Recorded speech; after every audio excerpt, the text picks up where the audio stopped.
கட்டுப்பாட்டு பகுதிகளில் எப்போதும் இல்லாத வகையில் இப்போது இந்திய பகுதியில் நடைபெற்று வரும் உள்கட்டமைப்பு பணிகள். இந்திய சீன எல்லை கட்டுப்பாடு கோட்டு பகுதியில் சீனாவுடனான பதற்றத்திற்கு மத்தியில் பாதுகாப்பு அமைச்சர் ராஜ்நாத் சிங் 7 மாநிலங்கள் மற்றும் யூனியன் பிரதேசங்களில் எல்லை பகுதிகளில் போடப்பட்ட 43 பாலங்களை திறந்து வைக்க உள்ளார்.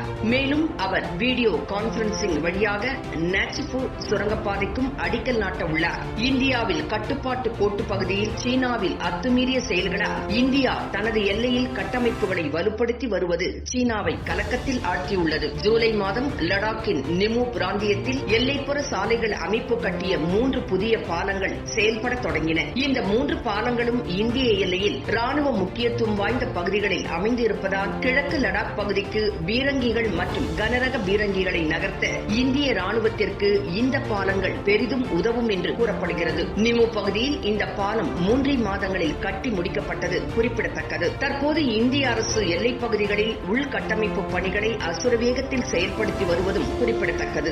இதுபற்றி பேசிய மத்திய அமைச்சர் பிரகாஷ் ஜவடேகர், சோனியா காந்தி தலைமையிலான காங்கிரஸ் கட்சி ஆட்சியில் இருந்தபோது 2004 முதல் 2014 வரை இதுபோன்ற முக்கியமான எல்லை உள்கட்டமைப்பு திட்டங்களுக்கு அனுமதி வழங்கப்படவில்லை என்று கூறினார். நிலுவையில் உள்ள இந்த திட்டங்களை முடிக்க மத்திய அரசு எடுத்த முடிவு சீனாவை எரிச்சல் ஊட்டியது என்றும் ஜவடேகர் கூறினார். காங்கிரஸ் தலைமையிலான ஐக்கிய முற்போக்கு கூட்டணியின் கீழ் ஆட்சி நடைபெற்ற போது எல்லைகள் பாதுகாப்பு அற்றவையாக இருந்தது என்று கூறிய அமைச்சர், இந்திய எல்லை கட்டுப்பாட்டு கோட்டு பகுதியில் சுமார் 100 கிலோமீட்டர் தூரத்திற்குள் அனைத்து சாலைகள் மற்றும் ராணுவம் மற்றும் பாதுகாப்பு உள்கட்டமைப்புகளுக்கு மோடி அரசு ஒப்புதல் அளித்துள்ளது என்றும் கூறினார்.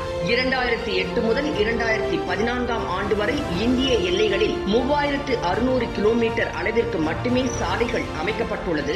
ஆனால் மோடி அரசின் கடந்த 6 ஆண்டுகளில் சுமார் 4800 கிலோமீட்டர் அளவிற்கு சாலைகள் அமைக்கப்பட்டுள்ளன என்பது குறிப்பிடத்தக்கது.